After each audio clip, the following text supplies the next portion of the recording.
যেমন এখন আমি যে মাঠে বসে আছি, আপনাদের সাথে কথা বলছি, আজকে থেকে ২০ বছর আগে আমি এই মাঠে খেলাধুলা করতাম।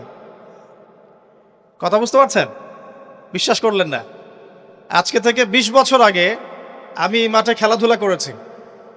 এমনকি একদিন আমার বাবা আমাকে বলেছিলেন, এবং আমি খেলাধুলা খুব পছন্দ করতাম, এবং আপনারা জানেন যে আমি খেলাধুলার সাথে ছিলাম, অনেক দূর পর্যন্ত খেলেছি আলহামদুলিল্লাহ। তো আমার বাবা আমাকে বলছিলেন যে খেলাধুলা করতে যেতে ইচ্ছা করছে।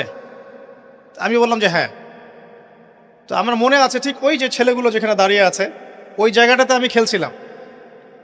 আমার ব্যাচমেট যারা আছেন এখানে উপস্থিত হয়তো তারা জানবেন বিষয়টা। ক্রিকেট, অবশ্যই ক্রিকেট খেলতে খেলতে শুনলাম যে বাসায় আমার বাবা মারা গেছেন। ইন্না লিল্লাহি ওয়া ইন্না ইলাইহি রাজিউন।